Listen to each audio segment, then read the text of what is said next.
formalities first. Alrighty. Alrighty. So go ahead and state your first and last name, if that's okay, the name of your business, and the fact that you're giving Expression Digital Art College the okay to record you. Permission to use this video in any way they see fit. My name's Dave Calling, Rainbows Are Us Reptiles. Awesome. And I already said you have permission to use the video. That's okay. You're here at the Sacramento Reptile Show. How many years have you been coming?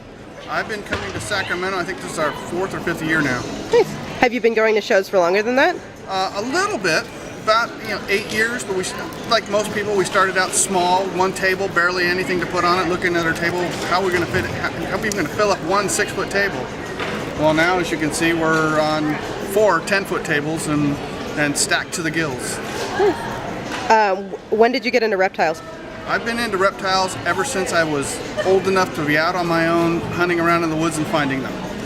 I've been keeping them for about almost 30 years. Awesome.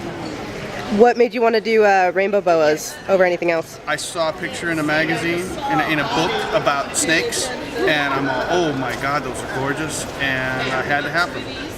And so I searched out where to find some, and this was before internet. This was pre-internet, so I'm dating myself here a little bit. So you couldn't go online and order something and have it just show up at your door. You had to actually go find it. What is the biggest rainbow boa you've got? They're about 6.5 feet. They don't really get that big. I mean, I've heard that they get up to 7 to 8 feet, but I've never really seen one that big myself. Are you worried that rainbow boas will be part of an upcoming ban? Oh, absolutely. If that upcoming ban, and these are really not that large of a snake. I mean, even at 6 feet, it's very, very slender bodied, so they're not much bigger than a corn snake. Are they aggressive? No. The babies are nippy. That's just a natural defense mechanism because they don't want to get eaten. Babies, human babies cry eternally. Yeah. So I mean, they all have their mechanisms to protect themselves. But yeah, no, because this is my livelihood. I've been laid off from my job a few months back, and this is my full-time job now. This is how my family eats. What could you see yourself doing if this ever becomes part of the ban? I would literally have to shut down. I don't know what I would end up doing with the animals, because the reality is I'd only be able to sell them in-state.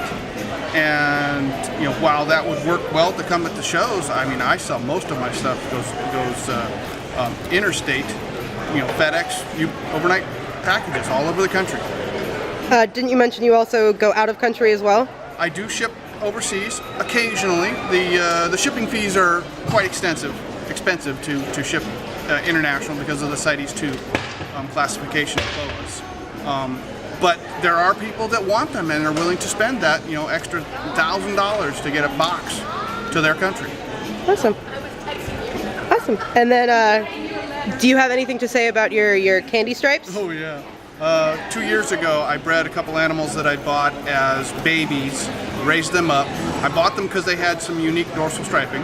The father's actually over here, second one down. This guy right here. This is Ziggy. This is the originator of the candy stripe line. I bought them because they had some dorsal striping, and I thought it was really cool, and I wanted to work on that. Well, I bred them together, and I got dorsal striping, as you can see here with the bright colors. I also got these. Now these are both from 2012, but the one up on top here is from 2011. That was the very first super candy stripe ever seen. I know that because I was the very first person to ever see one. Right now, there's 6 of them on the planet. Very cool. I'm working at making more, but that'll be next year. Gotcha. Alrighty, well thank you very much. You're welcome. And have a good show. I will try, I hope so.